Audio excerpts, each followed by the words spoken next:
isang bagitong mekaniko na gustong ibahagi ang magiging journey ng buhay ko sa pamamagitan ng pagbablog. At ayun na nga, matagal din tayong hindi nakapag-upload ng video dahil medyo busy na rin tayo sa ating trabaho. Tag-ulan na nga pala ngayon, kaya mag-iingat tayo dahil bawal tayong magkasakit, lalong lalo na kung tayo lang ang inaasahan ng pamilya natin. Kaya pilitin nating lumaban sa buhay. Umulan man o umaraw, kailangan nating magtrabaho dahil ganito ang buhay ng isang empleyado. Magdadalawang buwan na nga pala ako dito sa Jigan Auto Depot bilang isang bagitong mekaniko at magdadalawang buwan na rin pala simula nung in-upload ko yung unang video. At eto na nga, balik tayo sa video dahil tag-ulan na sa loob na namin pinapark yung aming mga motor. Dito naman ay may pumasok nga palang customer, baka sakaling ma-experience or ma-encounter nyo yung ganitong mga sitwasyon. Bangga nga pala itong sasakyan na to dahil meron daw iniwasan na tao yung driver, kaya ibinangga niya na lang daw sa gilid. Hindi naman ganon kalakas yung pagkakabangga at sa kabutihang palad walang masamang nangyari sa mga sakay. Mabalik tayo sa topic guys. Wasak nga pala yung kanang bahagi ng bumper ng sasakyan na to at sa kasamaang palad nabutas yung kanyang radiator at yung kanyang condenser. MG nga pala yung brand ng sasakyan na to. Dali-dali nga pala namin pinagbabaklas yung mga parts para agad na rin makahanap ng pyesa yung may-ari. Medyo mahapdi nga pala sa bulsa yung presyo ng mga parts nito dahil butas at QP na sigurado palit ito ng bago. Hindi ko na nga pala nakuna ng video nung binabaklas namin, kaya sa ating mga nagmamaneho doble ingat na lang din tayo dahil hindi lang sasakyan at bulsa yung nakasalalay dito. Lagi nating tandaan na may pamilyang naghihintay sa atin sa pag-uwi. At eto na nga,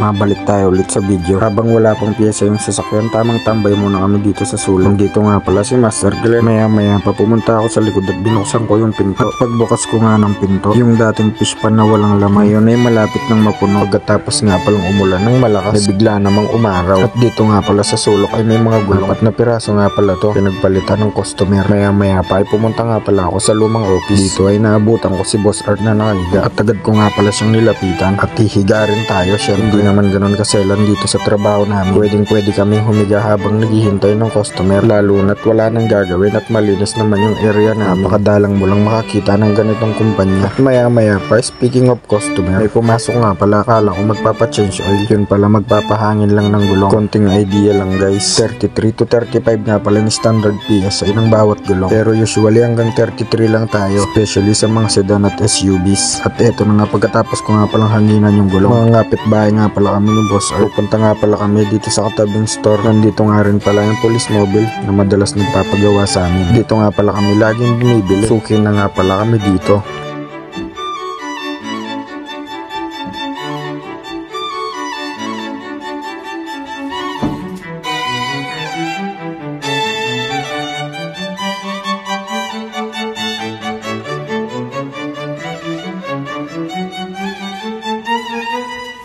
At eto na nga, pagkatapos namin makapili ng mga bibili naming inom, diretso na kami sa counter para mangutang. Joke lang guys, syempre magbabayad kami. Batch nga pala ni Boss Art yung kahera dito.